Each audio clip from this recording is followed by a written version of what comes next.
Previous lecture के अंदर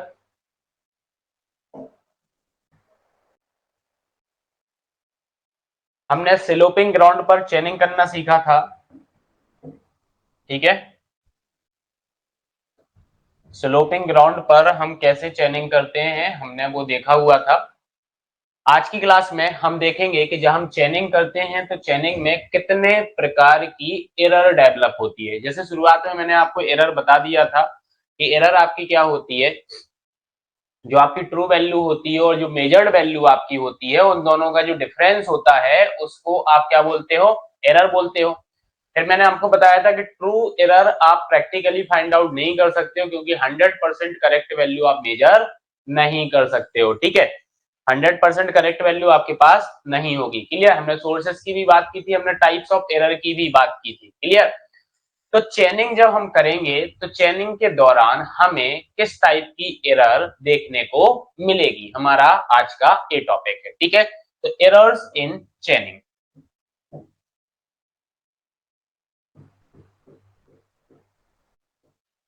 errors in चेनिंग।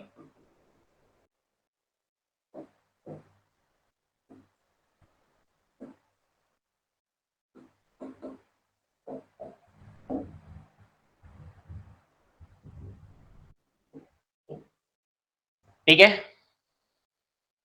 तो देखो errors in chaining are classified as follow। ठीक है, अगर हम चेनिंग के अंदर किसकी बात करें, एरर्स की बात करें, तो इसको दो टाइप से क्या किया गया है, क्लासिफाइड किया है। जहां हमने टाइप ऑफ एरर्स पढ़ा था वहां पे हमने एक सिस्टमैटिक एरर पढ़ा था और एक एक्सीडेंटल एरर पढ़ा था ना। सिस्टमैटिक एरर को एक अपन ने नाम दिया था कुमुलेटिव एरर, ठीक है। और एक एक्सीडेंटल एरर आपकी थी, उसको अपन ने बोला था कंपेंसेटिंग एरर। क्लियर? तो हम चेनिंग की अगर बात करें तो चेनिंग के अंदर जो एरर आपको देखने को मिलेगी, सबसे पहली जो आपको देखने को मिलेगी वो कौन सी मिलेगी, कंपेंसेटिंग एरर।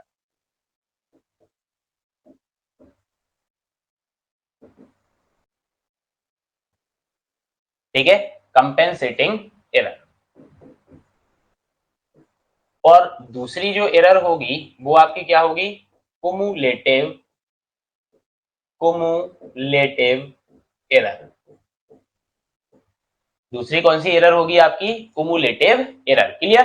तो जब हम चेनिंग करते हैं, चेनिंग के दौरान हमें दो टाइप की एरर देखने को मिलेगी, कंपेंसेटिंग एरर और कुमुलेटिव एरर। अब देखो ऑलरेडी अपन इनके बारे में डिस्कस कर चुके हैं। मैं आपको बताऊंगा कि अगर हम डिस्कस कर चुके हैं तो हम पढ़ क्यों रहे हैं फिर से, तो इसमें किस टाइप का क्वेश्चंस आपका बनेगा वो अभी मैं बताऊंगा। चेनिंग के दौरान कौन कौन सी ऐसी गलतियां आप करोगे कि जिस वजह से ये दोनों एरर यहाँ पर आ सकती है। क्लियर?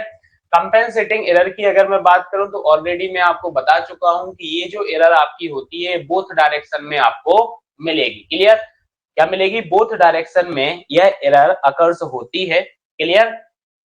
बोथ डायरेक्शन में ये एरर आपकी क्या होती है, अकर्स होती है। क्लियर? अब जैसे अगर मैं बात करूं कि आप कोई लाइन है आपकी, उसकी लेंथ आपकी है, क्लियर, उसकी कुछ लेंथ आपकी होगी, तो उस लेंथ के स्क्वायर रूट की डायरेक्टली प्रोपोर्शनल ये एरर होती है। अगर आप स्क्वायर रूट देखोगे, स्क्वायर रूट को अगर लेंथ के स्क्वायर रूट को आप बढ़ाओगे तो कंपेंसेटिंग एरर भी बढ़ेगी। क्लियर? अब जैसे कि मैंने अभी आपको बोला कि ये बोथ डायरेक्शन में आकर होती है, मतलब ये पॉजिटिव इन नेचर में भी होगी और नेगेटिव इन नेचर में भी होगी, तो यह आपके रिजल्ट को ज्यादा इफेक्ट नहीं करती है। क्लियर? बहुत ज्यादा इफेक्ट नहीं करेगी, क्योंकि हो सकता है कहीं किसी लाइन में पॉजिटिव आ जाए, कहीं किसी लाइन में नेगेटिव आ जाए। पॉजिटिव नेगेटिव के बाद आपको पता है कि इक्विलिब्रियम कंडीशंस आपकी हो जाएगी और इतना ज्यादा आपका रिजल्ट जो है वो डिस्टर्ब नहीं होगा। क्लियर? तो सबसे पहले अपन बात करते हैं कंपेंसेटिंग एरर की। ठीक है,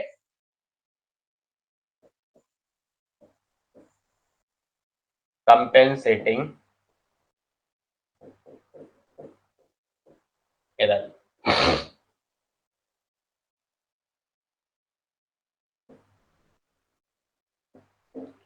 ठीक है, कंपेंसेटिंग एरर की अगर बात की जाए तो क्या बोला मैंने, these are the error, these are the error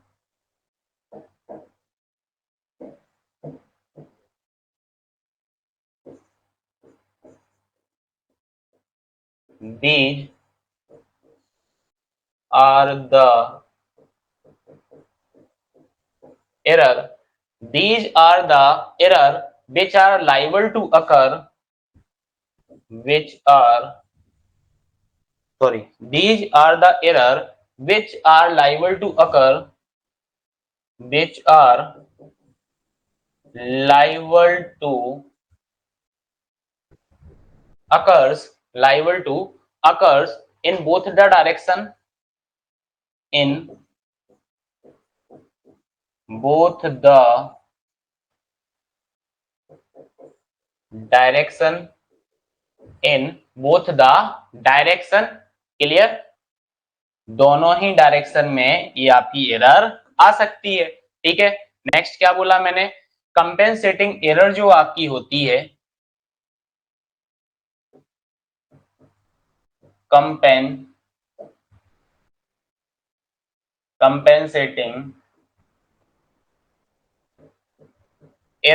compensating error are proportional to the, are proportional to the, क्या बताया था, square root of length of line, to the square root of, square root of, square root of length of line, square root of length of line, ठीक है, ठीक है। Both direction में हो रहा, मतलब पॉजिटिव और नेगेटिव दोनों ही उसमें होगा आपका ये, ठीक है, पॉजिटिव और नेगेटिव में होगा। तो मैंने क्या बोला, they do not affect the result much, clear, they do not, they do not affect the result much, ठीक है, यह बहुत ज्यादा रिजल्ट को इफेक्ट नहीं कर,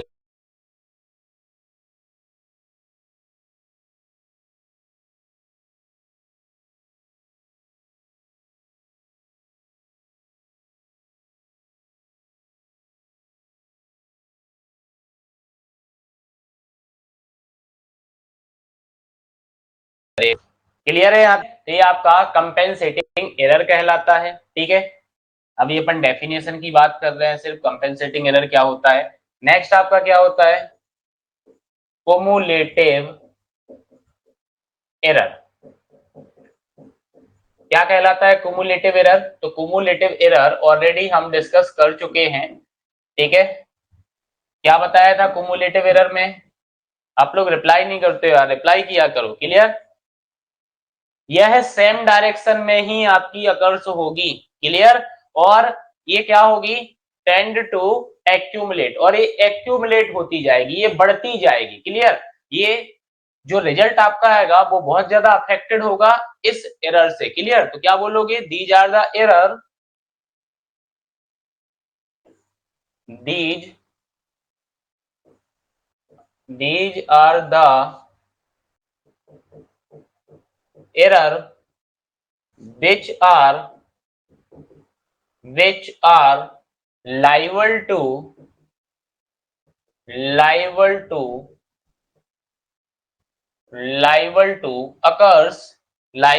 occurs in the same direction, to occurs in the same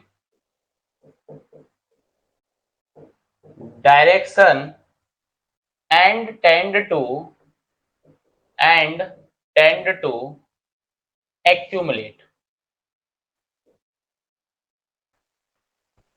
ठीक है। और जुड़ जुड़कर एक बहुत बड़ा अमाउंट में ये एरर आपकी क्रिएट हो जाएगी। अब देखो एक बहुत बड़े अमाउंट में अगर ये एरर आपकी क्रिएट होगी तो होगा क्या, क्लियर, रिजल्ट पे ज्यादा इफेक्ट आपका पड़ेगा, clear.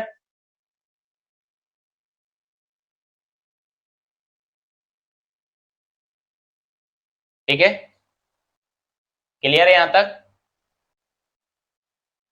Next, the cumulative error, the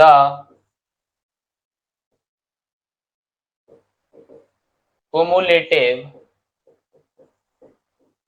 error. अब देखो जो cumulative एरर आपकी होती है ये क्या होती है, are proportional to the, are are proportional to the length of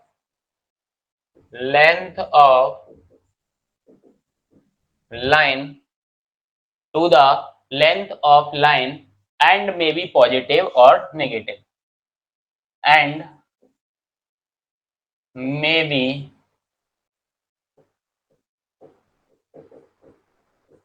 positive और नेगेटिव। ठीक है, अगर पॉजिटिव वे में बढ़ रही है तो पॉजिटिव में बढ़ती जाएगी, नेगेटिव वे में बढ़ रही है तो नेगेटिव वे में बढ़ती जाएगी। ठीक है, नेक्स्ट यहां पे देखो आप,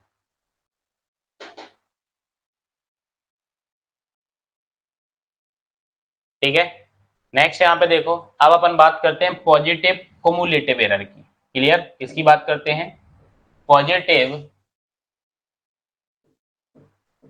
पॉजिटिव कुमुलेटिव कुमुलेटिव एरर की। तो पॉजिटिव कुमुलेटिव एरर की अगर मैं बात करूं तो क्या कारण हो सकते हैं पॉजिटिव कुमुलेटिव एरर के डेवलप होने के, हाँ कोई बता सकता है।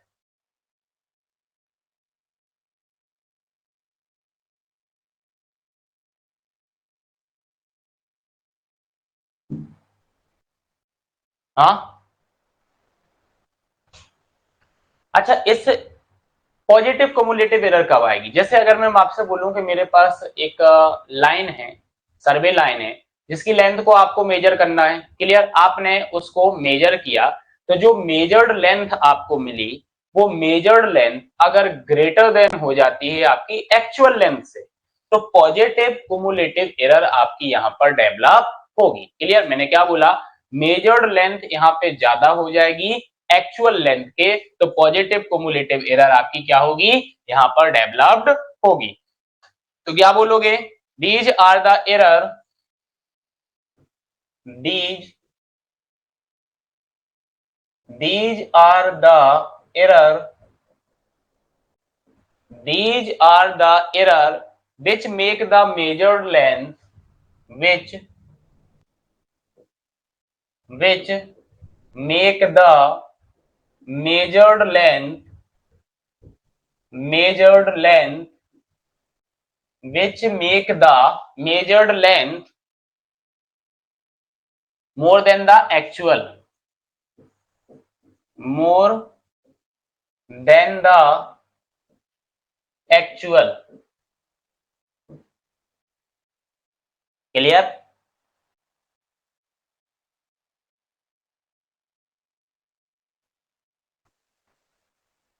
यहां पर मेजर्ड लेंथ जो आपकी है वो आपकी ज्यादा होगी एक्चुअल से।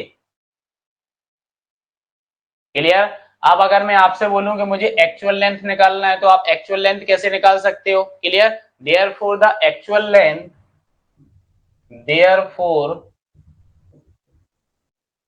Therefore the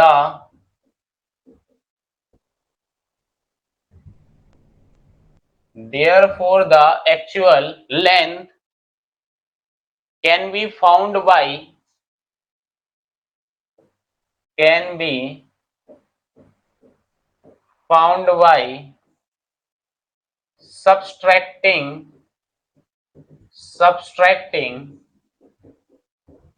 subtracting error, clear, from measured length, from measured length, अगर मैं मेजर्ड लेंथ में से एरर को सब्सट्रैक्ट कर दूं तो मुझे एक्चुअल लेंथ क्या हो जाएगी, मिल जाएगी। ठीक है, क्लियर। रीजंस क्या है, मेजर्ड लेंथ के ज्यादा होने के एक्चुअल लेंथ से, वो रीजन आपको याद रखना है। यहीं से आपका क्वेश्चन यहाँ पे पूछा जाएगा कि पॉजिटिव क्युमुलेटिव एरर आपकी किस रीजन से डेवलप हो रही है। या तो आपको क्वेश्चन के अंदर रीजन दे दिया जाएगा और नीचे लिख दिया जाएगा कौन सी एरर यहाँ पे आएगी, चार ऑप्शन, पॉजिटिव, नेगेटिव, कंपेंसेटिव, क्लियर, चार ऑप्शन आपको आ जाएंगे। या फिर पूछ लिया जाएगा कि पॉजिटिव क्युमुलेटिव एरर इनमें से किससे डेवलप होगी, किस रीजन से डेवलप होगी, क्लियर। तो ये रीजन्स आपको यहाँ पे याद रखने हैं क्योंकि क्वेश्चन आपका जो यहाँ बनेगा वो यहीं से बनने वाला है, क्लियर। तो these error may be caused, these error may be caused due to following reason, due to following reason। ठीक है, due to following reasons, clear. Reasons क्या क्या हो सकते हैं, क्लियर। अगर यहाँ पे पहले रीजन की मैं बात करूं तो आप बताओ क्या रीजन हो सकता है कि मेजर्ड लेंथ आपकी ज्यादा हो जाए, क्लियर। जैसे चेन की जो स्टैंडर्ड लेंथ होती है, ठीक है, तो आप ऐसा बोल सकते हो length of chain shorter than the standard length. अगर लेंथ ऑफ चेन जो आपकी है अगर वो स्टैंडर्ड लेंथ से क्या हो जाए, शॉर्ट हो जाए, तो मेजर्ड लेंथ आपकी क्या होगी, ज्यादा आपको मिलेगी, क्लियर। तो पहला रीजन क्या हो गया आपका, the length of chain, the length of chain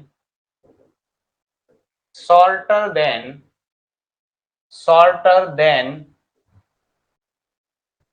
standard length, shorter than standard length, clear. Standard length से आपकी लेंथ ऑफ चेन क्या हो रही है, शॉर्ट हो रही है, क्लियर।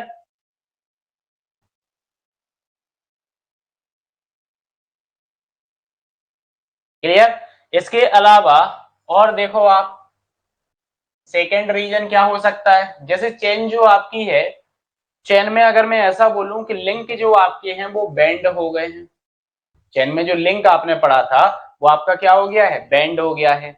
या फिर चेन के अंदर जो लिंक आपके थे उसके अंदर नॉट बन गया है, क्या बन गया है, नॉट बन गया है। जैसे आपने देखा होगा कि कोई सब्जी वाला होता है, तराजू से अगर सब्जी जब वो तौलता है तो उसकी जो चेन होती है उसके अंदर अगर नॉट बन जाता है वो नॉट को ओपन करता है, क्लियर। तो उसी टाइप का नॉट मैं बोल रहा हूँ कि लिंक के अंदर आपका क्या हो जाए, नॉट बन जाए, क्लियर। जब आप चेन का एडजस्टमेंट कर रहे होगे तो रिंग्स का ओपन हो जाना या रिमूव हो जाना, क्लियर, रिंग का ओपन हो जाना ये भी आपका हो सकता है। या फिर जो चेन आपकी है उसके अंदर क्लॉगिंग हो जाए, क्लॉगिंग मतलब कि मड वगैरह, कीचड़ वगैरह में आपने चेन को पकड़ के खींच दिया, क्लियर, तो वो क्लॉग हो गई, क्लियर। तो ये कारण भी हो सकते हैं पॉजिटिव क्युमुलेटिव एरर के अकर्स होने के, क्लियर। तो एक एक करके लिख लेते हैं, क्या बोला मैंने, जैसे bending of links, bending of links, next क्या बोला, नॉट इन लिंक्स, दूसरा क्या है आपका, नॉट इन लिंक्स, ठीक है। Removal of ring, removal of rings, clear, removal of rings, clear, कब, during adjustment of chain, during adjustment, during adjustment, during adjustment of chain, clear. जब आप चेन का एडजस्टमेंट कर रहे होगे उस टाइम पे रिंग्स का रिमूव हो जाना, क्लियर। नेक्स्ट क्या बोला मैंने, clogging of rings, clogging of rings, clear. अच्छा, ये क्लॉगिंग ऑफ रिंग्स जो आपका हो रहा होगा किसके साथ हो रहा होगा, विथ मड, ठीक है, एटीसी। ठीक है, तो दूसरा कारण आपका ये हो सकता है कि मेजर्ड लेंथ आपको ज्यादा मिले एक्चुअल के कंपैरिजन में। ठीक है, क्लियर। अब जैसे स्लोपिंग ग्राउंड की मैं बात करूं तो स्लोपिंग ग्राउंड के ऊपर जब आप क्या कर रहे होगे, लेंथ को मेजर कर रहे होगे चेन की हेल्प से, तो अगर आपने प्रॉपर स्लोप करेक्शन उसके अंदर प्रोवाइड नहीं किया तो भी आपका ये एरर यहाँ पे क्या होगा, डेवलप हो जाएगा। तो क्या बोलोगे आप, not applying slope correction, not applying, not applying slope correction, not applying slope correction to the length measured along, to the length measured along,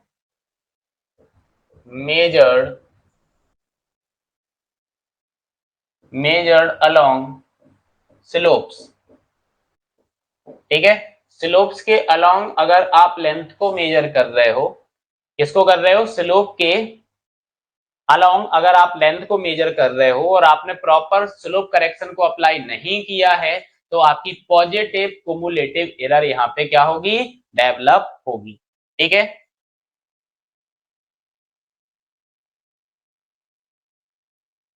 ठीक है। नेक्स्ट है not applying, not applying temperature, temperature correction. अब आप सोच रहे होगे कि temperature correction क्यों अपने को अप्लाई करना, क्या जरूरत पड़ गई। तो आप ऐसा बोल सकते हो टेम्परेचर करेक्शन के लिए, ठीक है, टेम्परेचर के लिए क्या बोलोगे, ठीक है, कि टेम्परेचर मेजरमेंट के दौरान जो टेम्परेचर आपका है वो लेस देन है आपका स्टैंडर्ड टेम्परेचर से, तो आपको टेम्परेचर करेक्शन की जरूरत पड़ेगी, आपको देना पड़ेगा। ठीक है, तो क्या बोलोगे, when temperature during measurement, when temperature, when temperature during measurement, when temperature during measurement is less than, is less than the standard temperature,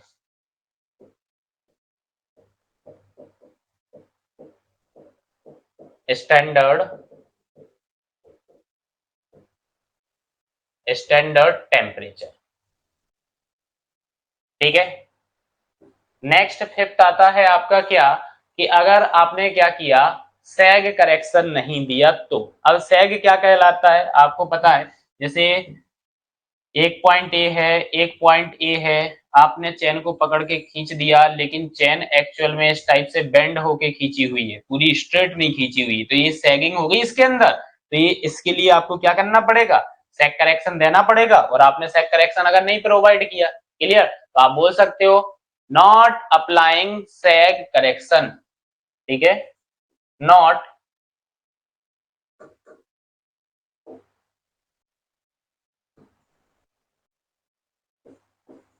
not applying sag correction। ये सारे रीजंस आपको याद होने चाहिए, किसी भी रीजंस को उठा के आपसे पूछा जा सकता है। ठीक है, किसी भी रीजन को उठा के आपसे क्वेश्चन पूछा जा सकता है। ठीक है, नॉट अप्लाइंग सैग करेक्शन। ठीक है,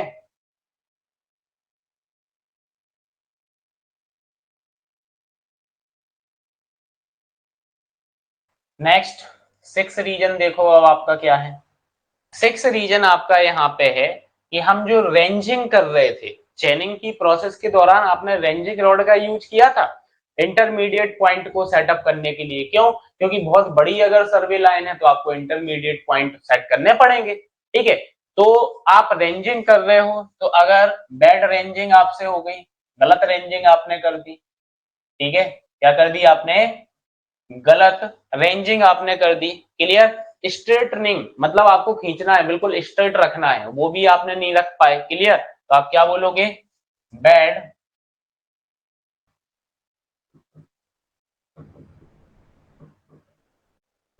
bad straightening. Clear? Bad straightening. Clear? And and alignment आपने गलत सेट कर दिया, तो रॉन्ग अलाइनमेंट भी आप बोल सकते हो।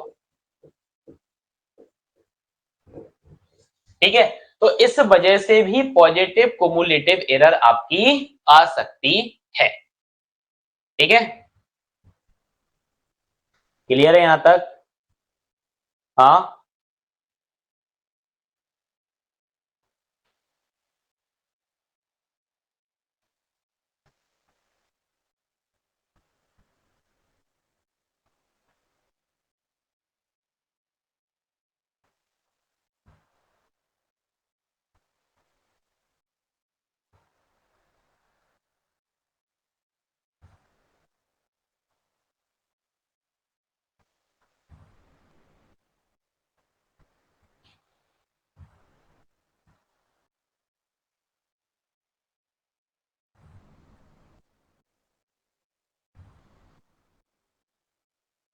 क्लियर है?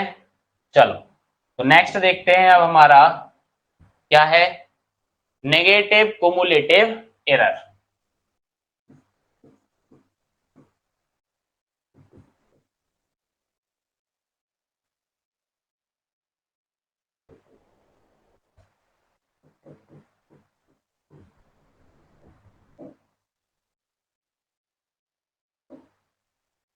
हाँ जी, नेगेटिव कुमुलेटिव एरर की अगर मैं बात करूं, तो नेगेटिव कुमुलेटिव एरर कब आएगी? अगर डेफिनेशन आप देखो यहाँ पे, पॉजिटिव कुमुलेटिव एरर के लिए मैंने ये लिखा था कि these are the error which make the measured length more than the actual. तो यहाँ पे उल्टा हो जाएगा, these are the error which make the measured length less than the actual. Clear? Less than the क्या हो जाएगा? एक्चुअल हो जाएगा। ठीक है? तो नेगेटिव कुमुलेटिव एरर आएगा, तो क्या बोलोगे? These are the error, these are the error, these are the error which make the measured length, which make the measured length, which make the measured length, जो measured length आपकी है वो क्या हो जाएगी? less than the actual, less than the actual। ठीक है? Clear? अब वहां पे एक्चुअल लेंथ आपने कैसे निकाली थी? एक्चुअल लेंथ निकाली थी एरर को मेजर्ड लेंथ में से माइनस करके। यहाँ पे हम एरर को ऐड करेंगे मेजर्ड लेंथ में, तो हमें एक्चुअल लेंथ मिल जाएगी। क्लियर? तो therefore the actual length, therefore therefore therefore the actual length, therefore the actual length can be found by, can be found by adding error। Clear? ये जो error आपकी है इसको किसमें add करना है आपको? Adding the error to the measured length. ठीक है? To the to the measured length. ठीक है? अब कौन कौन से रीजन है नेगेटिव कम्युलेटिव एरर के? हाँ, बताएं जल्दी से। These error may be caused due to, these error may be caused due to following reason, following reason। क्या हो सकते हैं वो रीजंस? आपका पहला यहाँ पे जो रीजन था वो देखो, the length of chain shorter than standard length, इसका अपोजिट कर दो, the length of chain greater than standard length. Clear? ठीक है, तो क्या बोलोगे? The length of chain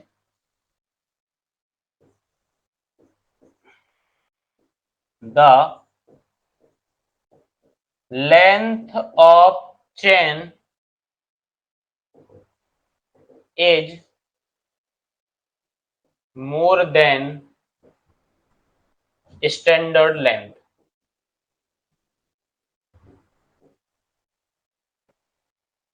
more than standard length. Clear? Standard length से आपकी लेंथ ऑफ चेन क्या हो जाएगी? ज्यादा हो जाएगी, तो आपकी नेगेटिव कुमुलेटिव एरर आ सकती है। अच्छा, कैसे होगी ये ज्यादा? क्या रीजंस हो सकते हैं? हाँ,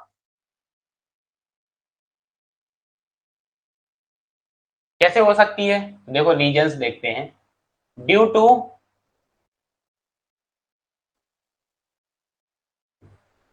फ्लैट, समझते हो? जो रिंग्स आपकी हैं वो कैसी हो जाना? फ्लैटनिंग हो जाना। रिंग्स का क्या हो जाना? Flattening of rings. Clear? Rings का क्या हो जाना? फ्लैटनिंग हो जाना। क्लियर? जो ज्वाइंट आपके बने हुए हैं, आपको पता है नंबर ऑफ सर्कुलर रिंग्स से आपकी जो लिंक होती है वो ज्वाइंट होती है। क्लियर? अगर ज्वाइंट ओपनिंग हो जाए, ज्वाइंट की ज्वाइंट्स थोड़े थोड़े खुल जाए सब, तो क्या होगा? तब भी तो लेंथ बढ़ेगी ना उसकी। क्लियर? तो दूसरा रीजन क्या हो सकता है? Opening, opening of joints, joints की ओपनिंग हो जाना, ईटीसी। पहला है फ्लैटनिंग ऑफ रिंग्स, दूसरा है ओपनिंग ऑफ ज्वाइंट्स। ठीक है? दूसरा आपका यहां पे आएगा not applying, not applying not applying temperature correction.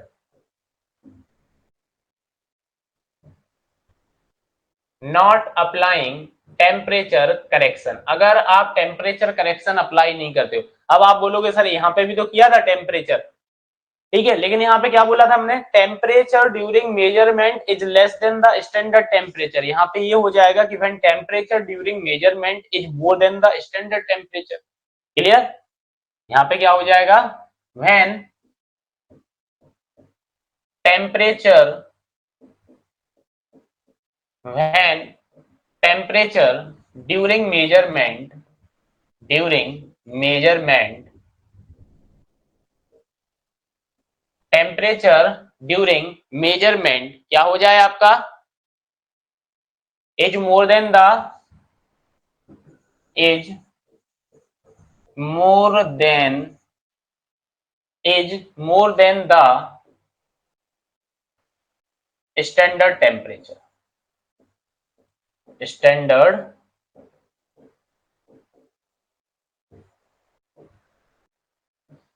temperature। ठीक है,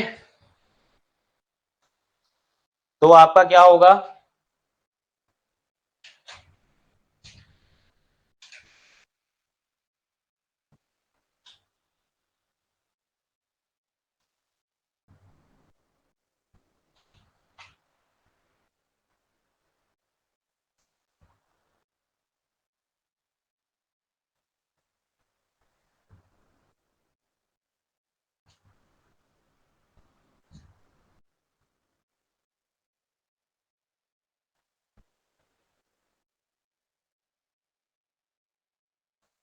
तो आपका क्या होगा? नेगेटिव कुमुलेटिव एरर आपकी यहां पर आ जाएगी। कौन सी एरर आ जाएगी?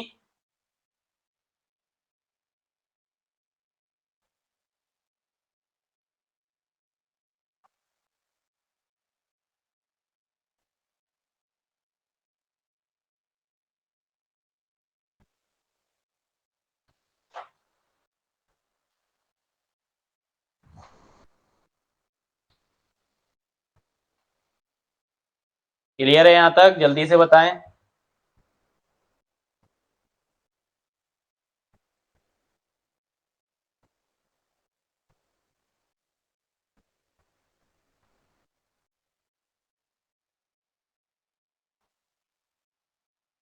ठीक है। अब नेक्स्ट है आपका यहां पर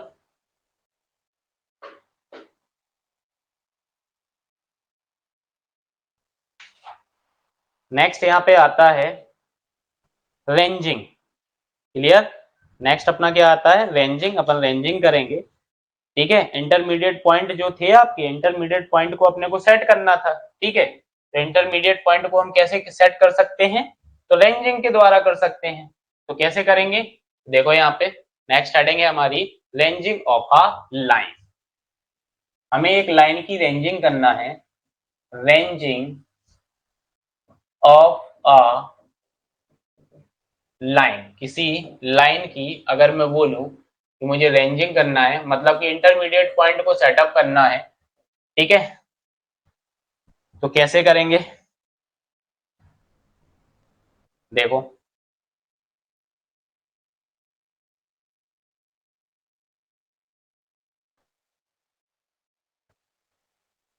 क्वेश्चन आता है। रेंजिंग आपका कहलाता क्या है, सबसे पहला आपसे अगर कोई पूछे कि रेंजिंग क्या कहलाता है, तो आप यही बोलोगे कि भाई जो इंटरमीडिएट पॉइंट हमारे होते हैं उसका एस्टाब्लिश करने की जो प्रोसेस होती है।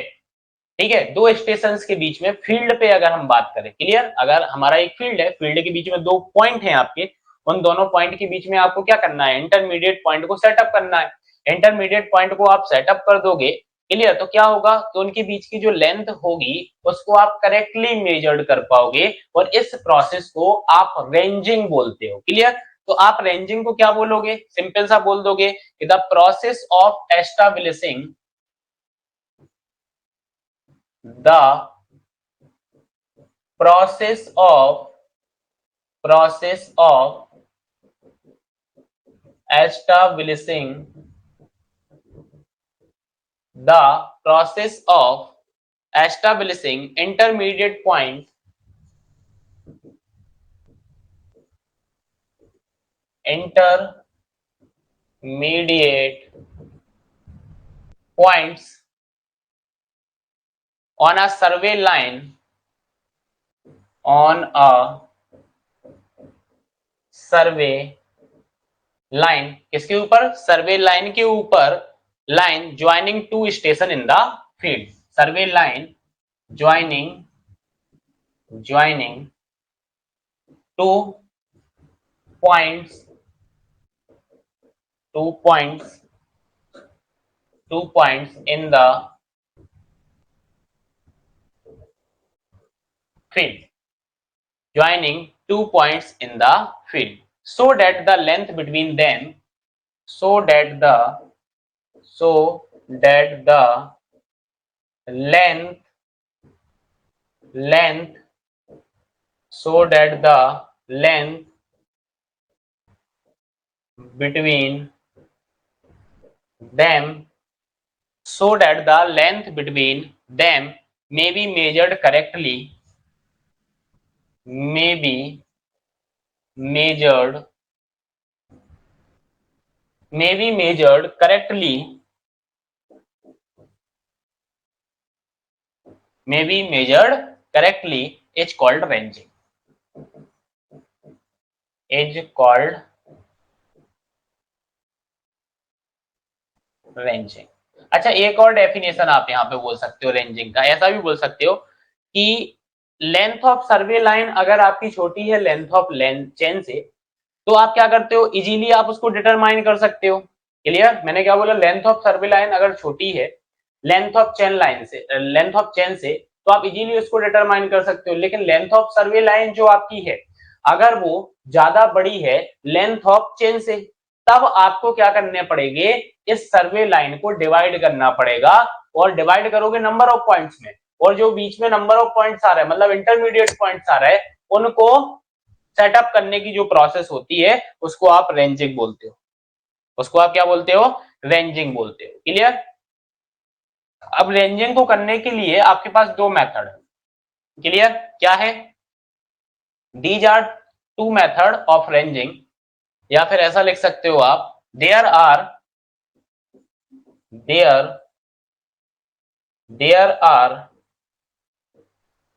two there are two method of ranging. There are two method of ranging. पहला क्या है? डायरेक्ट रेंजिंग, डायरेक्ट रेंजिंग, और दूसरा क्या है आपका? Indirect ranging.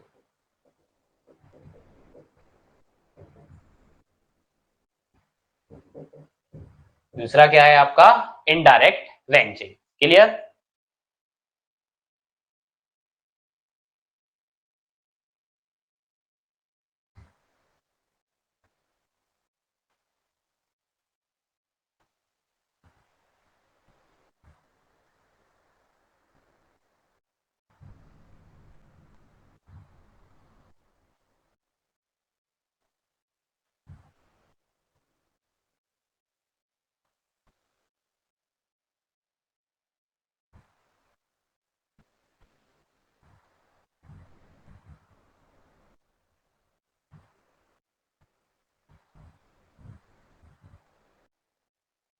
ठीक है, चल अब अपन यहां पे देखते हैं सबसे पहले डायरेक्ट रेंजिंग को। डायरेक्ट रेंजिंग आप कैसे करोगे? देखो, डायरेक्ट रेंजिंग जो आपका है वो आप एक ही कंडीशन में अप्लाई कर सकते हो, जब दोनों ही आपकी जो स्टेशंस हैं, क्लियर, बोथ जो आपकी स्टेशंस हैं, अगर वो कैसी हैं? इंटर विजुअल हैं। क्लियर? अब इंटर विजुअल मतलब कि म्यूचुअली विजुअल। अगर मैं ए पे खड़ा हूं तो बी मेरे को दिख रही है, बी पे खड़ा हूं तो मेरे को ए दिख रहा है। क्लियर? दोनों ही कैसी होना चाहिए आपकी? म्यूचुअली विजुअल होना चाहिए, मतलब एक पर अगर मैं खड़ा हूं तो दूसरी स्टेशन मुझे दिखना चाहिए। क्लियर? तभी आप डायरेक्ट रेंजिंग को अप्लाई कर सकते हो। ठीक है, तो आप क्या बोल दोगे? आप बोल दोगे this method of ranging is adopted when the end stations are intervisual. Clear? तो देखो आप यहां पे लिखते हैं अपन this method of ranging, this method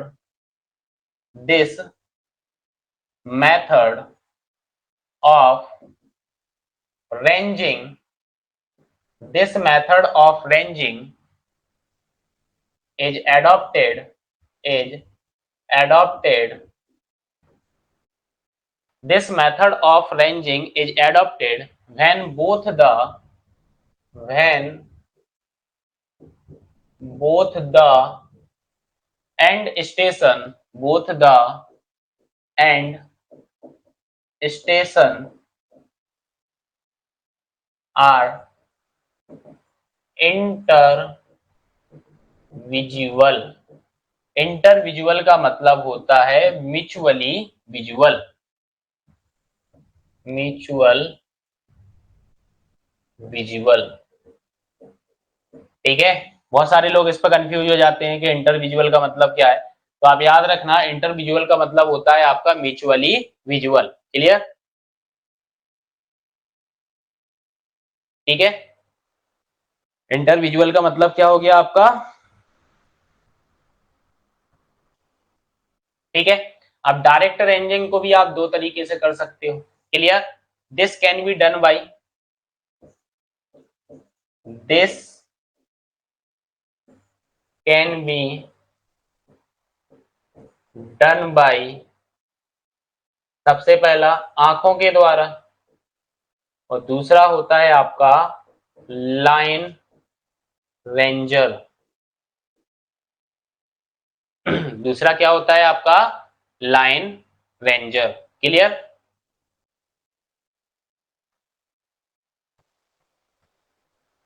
ठीक है, देखो अब क्या होता है इसमें।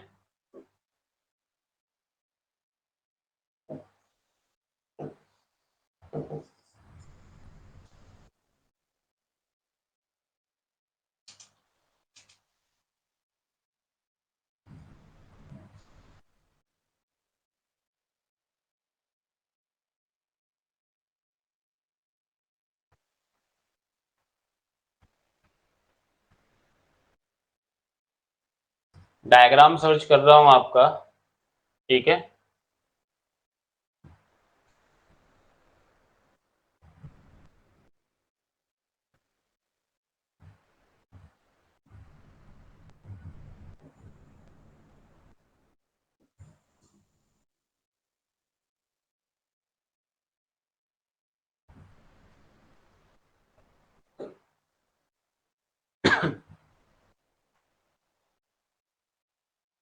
तो सबसे पहले यहाँ देखते हैं रेंजिंग बाई आई।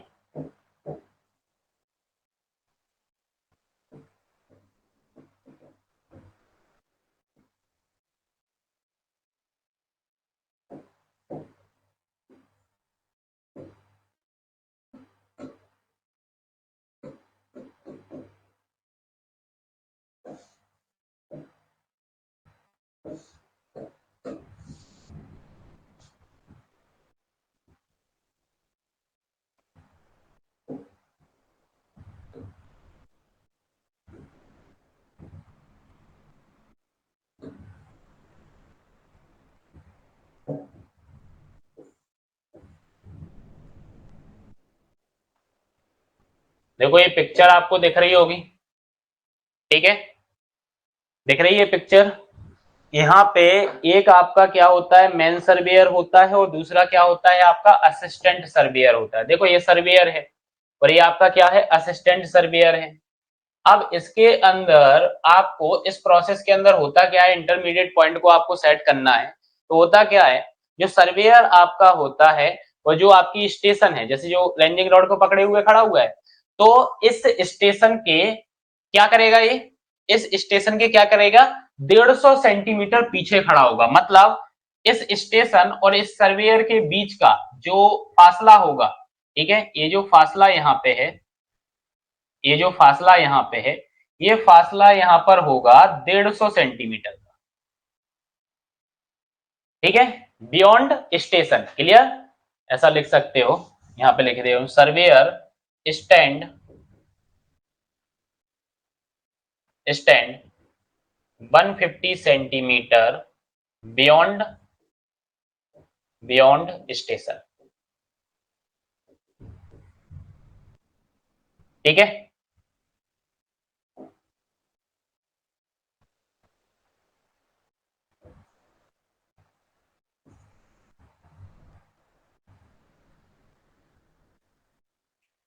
कितना होगा, 150 सेंटीमीटर बियॉन्ड खड़ा होगा। असिस्टेंट सर्वेयर जो आपका होगा वो आपका ए और बी के बीच में खड़ा होगा। जैसे ये ए पॉइंट था आपका और ये आपका बी पॉइंट था, ये सी पॉइंट, मतलब इंटरमीडिएट पॉइंट पे आपका खड़ा होगा असिस्टेंट, जो आपका सर्वेयर का असिस्टेंट पर्सन है। क्लियर।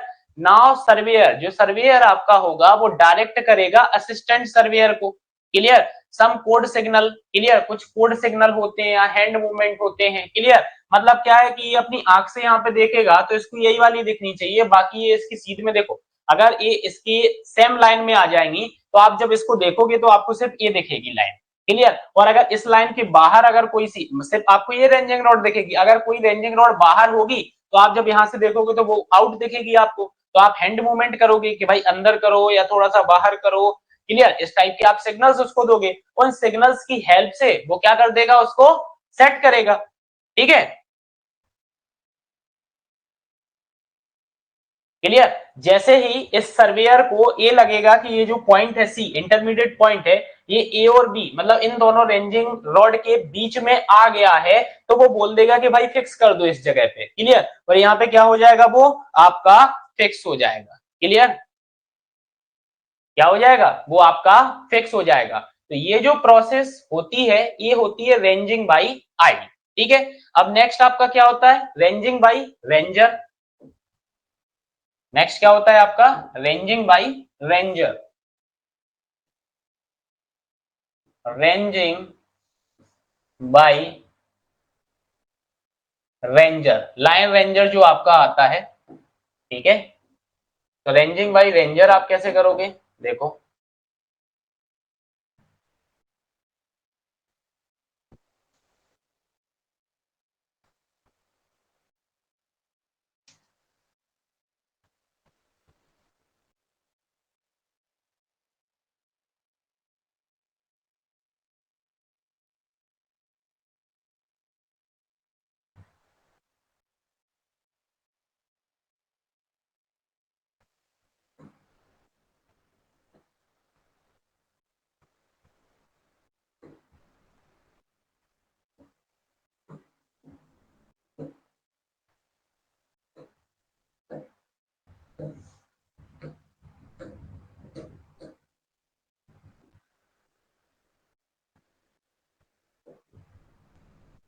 ठीक है, इनकी तो आप प्रोसीजर समझ लो बस होता क्या है इसके अंदर। ठीक है, लाइन रेंजर आपका ये है। लाइन रेंजर से आपको आई के कंपैरिजन में आप बोल सकते हो कि भाई अच्छा रिजल्ट ये देता है आपको। ठीक है, क्लियर। सबसे पहला पॉइंट आपको याद रखना है कि ये जो लाइन रेंजर होता है ये किस प्रिंसिपल पे काम करता है। क्लियर, तो आप क्या बोल दोगे कि रेंजर जो आपका इंस्ट्रूमेंट होता है, clear, work on the principle of, आप ऐसा लिखो यहाँ पे पहला point, work on the principle of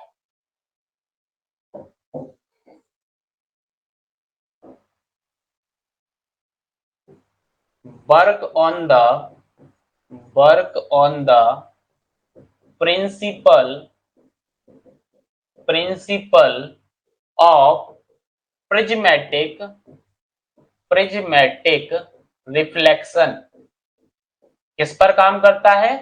prismatic reflection principal पर यह काम करता है। क्लियर। अब अगर रेंजर के अंदर अगर मैं बात करूं तो इसके अंदर टू राइट एंगल आइसो स्केल ट्रायंगुलर प्रिज्म होते हैं आपके।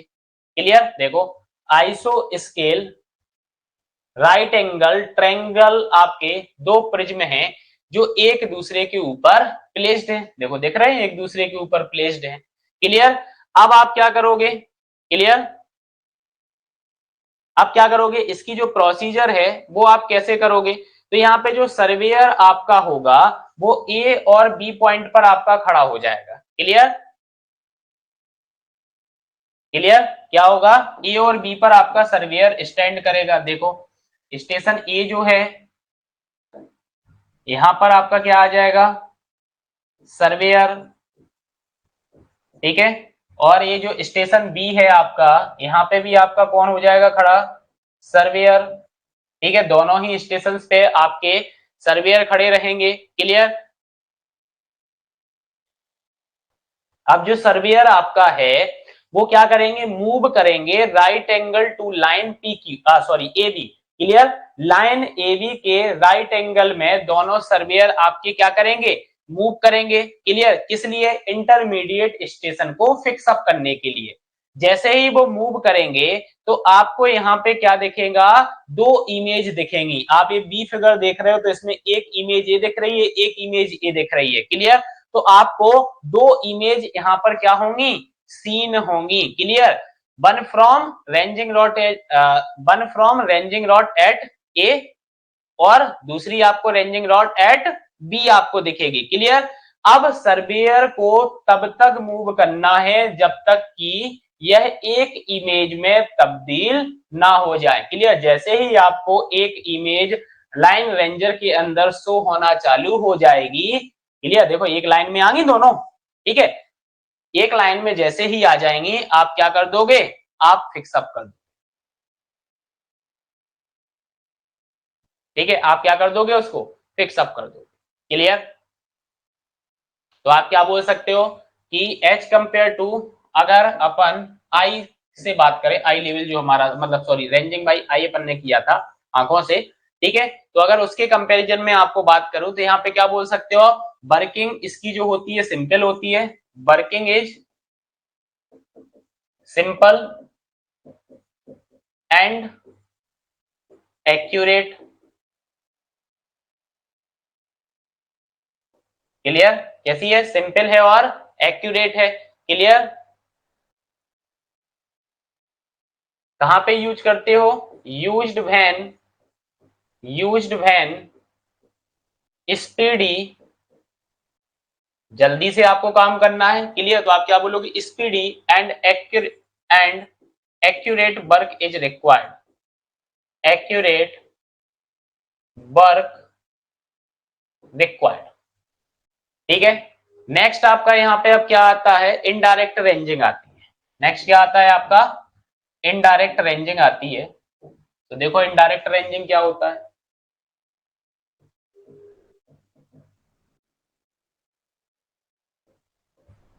अब इनडायरेक्ट रेंजिंग में आपका क्या हो जाएगा? इनडायरेक्ट रेंजिंग में आपका क्या हो जाएगा कि भाई अभी तो आपकी जो स्टेशंस थी वो इंटरविजिबल थी, अब इंटरविजिबल नहीं होंगी और क्या होगा इससे ज्यादा? हाँ, तब हम इनडायरेक्ट रेंजिंग को लगाएंगे। क्लियर? तो आप क्या बोलोगे?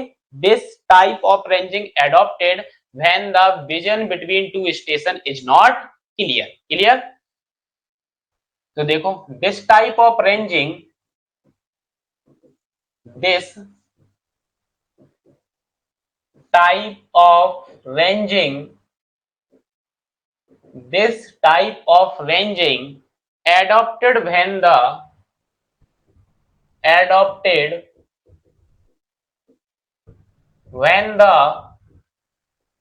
vision between when the vision between two station is not clear. Vision between two station are not clear. Clear? और क्या बोल सकते हो? और टू स्टेशन आर नॉट ऐसा भी बोला जाता है, आर नॉट इंटरविजुअल। क्लियर? मतलब म्यूचुअली विजुअल नहीं है। क्लियर? अब किस वजह से हो सकती है? ड्यू टू हाई इंटरविंग,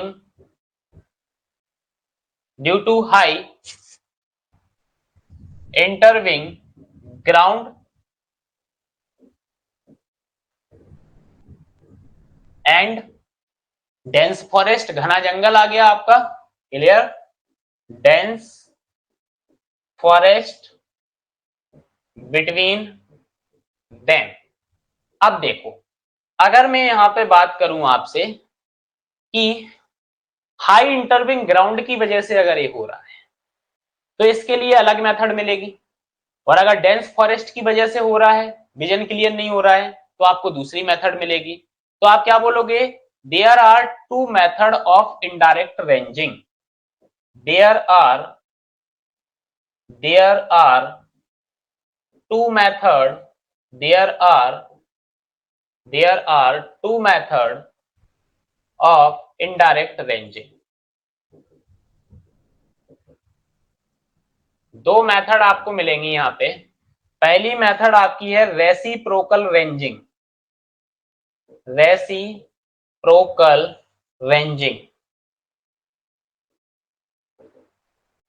और दूसरा आपका है रैंडम लाइन मेथड। दूसरा क्या है आपका? Random line method. दूसरा क्या है आपका? Random line method. क्लियर? अब देखो यहां पे, अब एक एक करके समझो। रेसिप्रोकल रेंजिंग क्या होता है?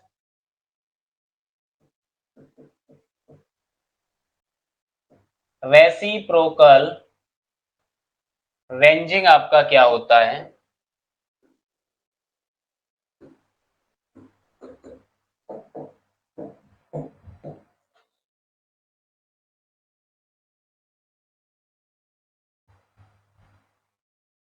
Clear?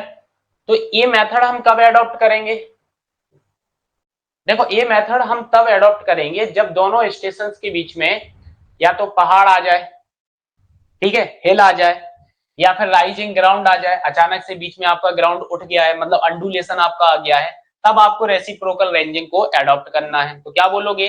This type of ranging is adopted, this type of ranging, this type of this type of ranging is adopted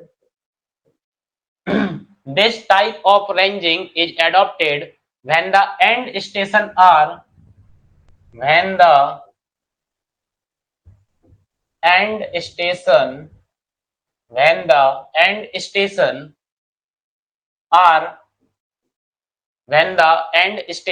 are intervisual due to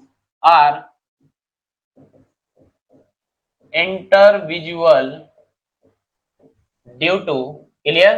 इंटरविजुअल किसकी वजह से हो रहा है? ड्यू टू सम ऑब्स्टिकल्स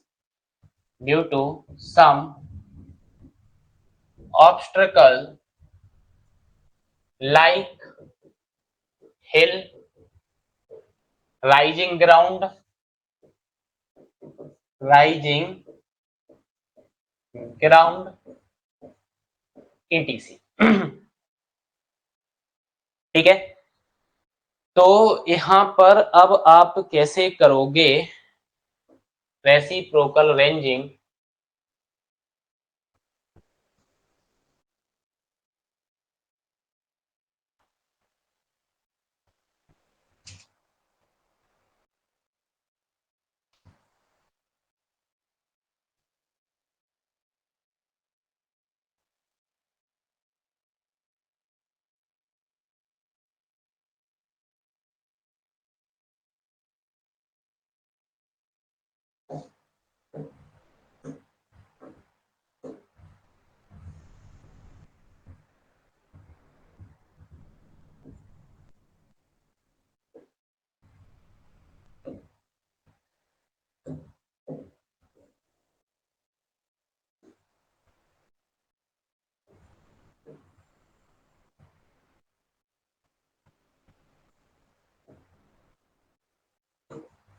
देखो ये डायग्राम आपको यहाँ पे दिख रहा होगा, दिख रहा है।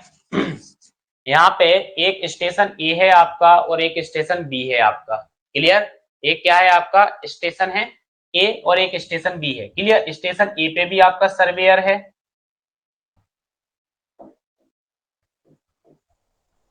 सर्वेयर है, और स्टेशन बी पे भी आपका सर्वेयर है, ठीक है। इन दोनों स्टेशन पे आपको सर्वेयर दिख रहे हैं। अब लेकिन आपको पता है ये ए और बी एक दूसरे, अगर मैं ए पे खड़ा हूं तो मुझे बी नहीं दिख रही है, अगर मैं बी पे खड़ा हूं तो मुझे ए नहीं दिख रहा है। तो फिर हम कैसे असिस्ट करेंगे, तो हमें दो असिस्टेंट की जरूरत पड़ेगी। तो एक असिस्टेंट एम हो गया और एक असिस्टेंट आपका क्या हो गया, एन हो गया, क्लियर। ये एम और एन आपके क्या हो गए हैं, ये आपके असिस्टेंट है, ठीक है। तो यहाँ पे अपन ने लिख दिया कि भाई ये हमारे क्या है, ये हमारे असिस्टेंट हो गए। सिर्फ प्रोसीजर समझ लो, ठीक है, इतना डिटेल में नहीं आना है, ठीक है। ये दोनों हमारे क्या हो गए, असिस्टेंट हो गए, क्लियर। ये सारी स्टेशन पर रेंजिंग रॉड लगी हुई है, क्लियर। असिस्टेंट हमारे हो गए यहाँ पे, जल्दी से बताओ पहले, हाँ ये क्लियर है ना, यहाँ तक असिस्टेंट दोनों दिख रहे हैं आपको, हाँ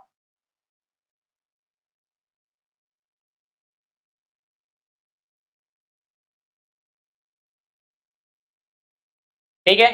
अब यहां से इंश्योर आपको ये करना है कि भाई जो एम पर असिस्टेंट खड़ा हुआ है, क्लियर, कौन खड़ा हुआ है, एम पर जो असिस्टेंट खड़ा हुआ है उसको एन और बी ये दोनों ही रेंजिंग रोड दिखनी चाहिए, क्लियर। इस पर्सन को क्या दिखना चाहिए, इस पर्सन को दिखना चाहिए ये दोनों, ठीक है। और नेक्स्ट बात करूं तो इस पर्सन को क्या देखना चाहिए, ये इस पर्सन को देखना चाहिए ये दोनों। अपन ये वाली जो रेंजिंग रॉड है इसको अपन थोड़ा सा बड़ा कर लेते हैं अपने हिसाब से,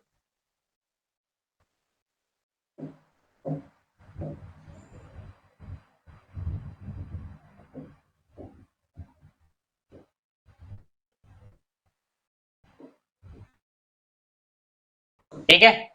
आपको इंश्योर क्या करना है कि जो एम पर्सन है भाई एन और बी ये दोनों दिखना चाहिए और एन को एम और ए दोनों दिखना चाहिए, क्लियर। होता क्या है, अब आप देखो इसी के पैरेलली आपने ये लाइन खींची हुई है ए और बी, क्लियर। अब एक दूसरे को आप असिस्ट करोगे तो यहां से रेंड आपने क्या किया, यहां से एक लाइन ड्रॉ की, क्लियर।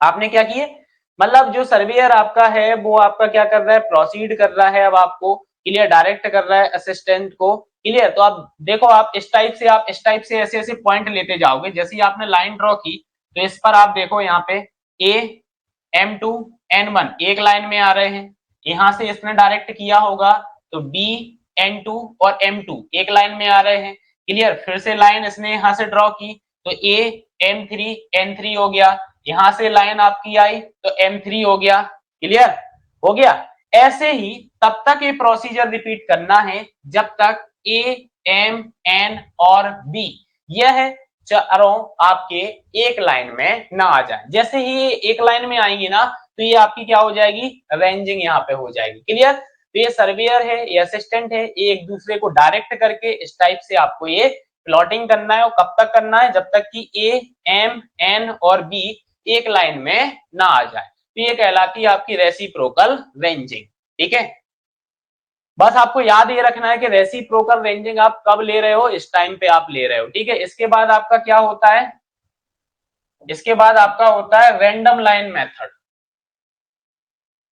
क्या होता है, रैंडम लाइन मेथड। ठीक है, रैंडम लाइन मेथड। अब रैंडम लाइन मेथड की अपन बात करते हैं यहाँ पे। ठीक है, तो रैंडम लाइन मेथड आप कब एडॉप्ट करोगे, आप तब करोगे जब दोनों के बीच में क्या आ जाए, डेंस फॉरेस्ट आ जाए। क्या आ जाए, डेंस फॉरेस्ट आ जाए। ठीक है, तो देखो, this method is adopted, this method, this method is is adopted when the end station of a line and station of a line are not intervisual, are not intervisual due to dense forest, due to dense forest। Clear भाई, dense forest की वजह से आपको दिखाई नहीं दे रही हैं। ठीक है, तो अपन देखते हैं रैंडम लाइन मेथड।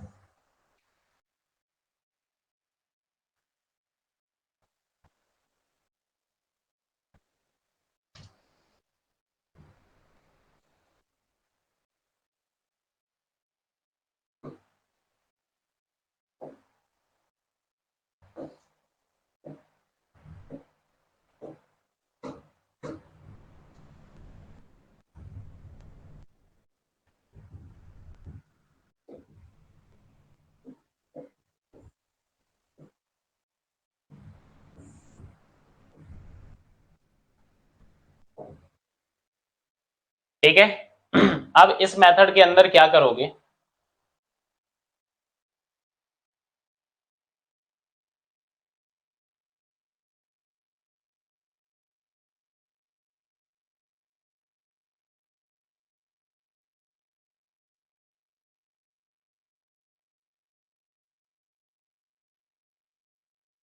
ठीक है, सबसे पहले आपको क्या करना है,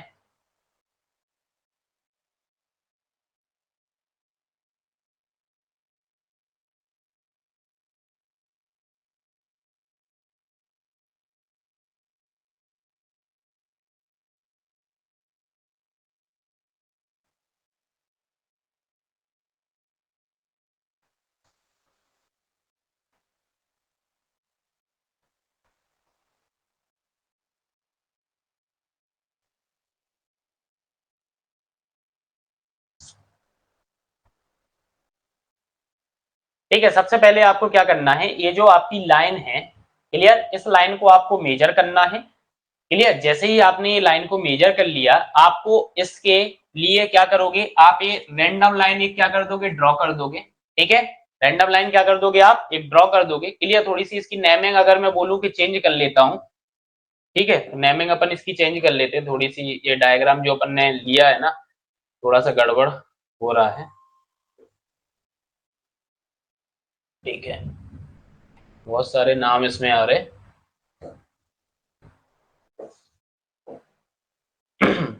नेमिंग में अपने अकॉर्डिंग कर ही दे रहा हूं इसकी। ठीक है, ये हमारी स्टेशन ए हो गई है। ठीक है, ये स्टेशन हमारी क्या हो गई है, ए हो गई है। क्लियर नहीं दिख रहा,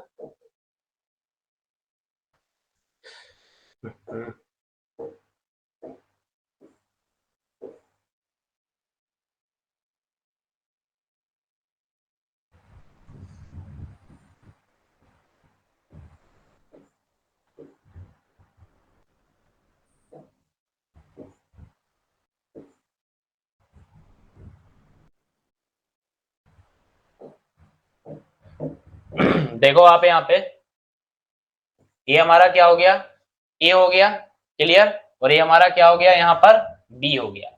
ठीक है, तो सबसे पहले आपको क्या करना है, ए टू बी, या मैं बोलूं बी टू ए आपने मेजर कर लिया, और मेजर करने के बाद आपको क्या करना है, मेजर करने के बाद आपको एक रैंडम लाइन ड्रॉ करना है। तो ये हमने यहां से ए बी डैश, ठीक है, ए बी डैश मैंने क्या कर दी, एक रैंडम लाइन ड्रॉ कर दी, क्लियर, ए बी डैश आपने क्या कर दी, रैंडम लाइन आपने ड्रॉ कर दी। अब अगर मैं आपसे बोलूं कि इसके ऊपर मुझे इंटरमीडिएट पॉइंट क्या करना है, फिक्स करना है, क्लियर। तो इंटरमीडिएट पॉइंट की अगर मैं बात करूं तो मेरा पहला पॉइंट हो गया P1 और दूसरा पॉइंट हमारा हो गया Q1, क्लियर। ये P1 और Q1 दो पॉइंट मुझे क्या करना है, सेटअप करना है, क्लियर, क्लियर। अब कैसे करना है फिक्स इंटरमीडिएट पॉइंट आपको, क्लियर, तब तक आपको करना है कि भाई जब तक कि आपको बी पॉइंट विजिबल ना हो जाए, देखो ए से आप रैंडम लाइन ड्रॉ करते जा रहे हैं, आपको तब तक ये इंटरमीडिएट पॉइंट फिक्स करते जाना है जब तक कि आपको क्या ना हो जाए, बी स्टेशन आपकी विजुअल ना हो जाए, क्लियर, क्या ना हो जाए, विजुअल ना हो जाए, ठीक है। तो ये आपने P1 है, P1 से आपने यहाँ ऑफसेट ड्रॉ किया होगा, ये P2 हो गया, ये Q2 हो गया आपका, क्लियर। अब आप क्या करोगे, आपको क्या करना है, देखो AB को फाइंड आउट करना है, क्या करना है, AB को आपको फाइंड आउट करना है। तो AB को अगर फाइंड आउट करना है तो कैसे आप फाइंड आउट करोगे, हाँ, कैसे फाइंड आउट करोगे, तो देखो इस AB के ऊपर ये जो B1 और B जो आपका ऑफसेट आया है, इस ऑफसेट को आप मेजर कर लोगे। ये ऑफसेट आपको क्या करना है, ये ऑफसेट आपको मेजर करना है, B1 आपका जो रहेगा ये आपको क्या करना है, मेजर करना है, ठीक है, ये आपको मेजर करना है, B1 आपको मेजर करना है। जैसे ही आप मेजर कर लोगे तो आप AB को कैसे फाइंड आउट करोगे, AB को आप फाइंड आउट कर सकते हो, AB आपका क्या हो जाएगा, AB आपका हो जाएगा अंडर रूट ए B1 का स्क्वायर प्लस B1 का स्क्वायर, इससे आपका ए बी निकल आएगा, ठीक है। अब ए बी आपका निकला तो आप ये परपेंडिकुलर्स भी निकाल सकते हो ना, P1 P2 आपका हो गया, Q1 Q2 आपका हो गया, क्लियर, आप इनको भी निकाल सकते हो ना, ये जो परपेंडिकुलर्स आए हुए हैं इनको कैसे निकाल सकते हो, सिमिलर ट्रायंगल की प्रॉपर्टी से, ठीक है। Find by find perpendicular P1 P2 Q1 Q2 by similar triangle, similar triangle, इसकी हेल्प से, सिमिलर ट्रायंगल की हेल्प से आप निकाल लोगे, क्लियर।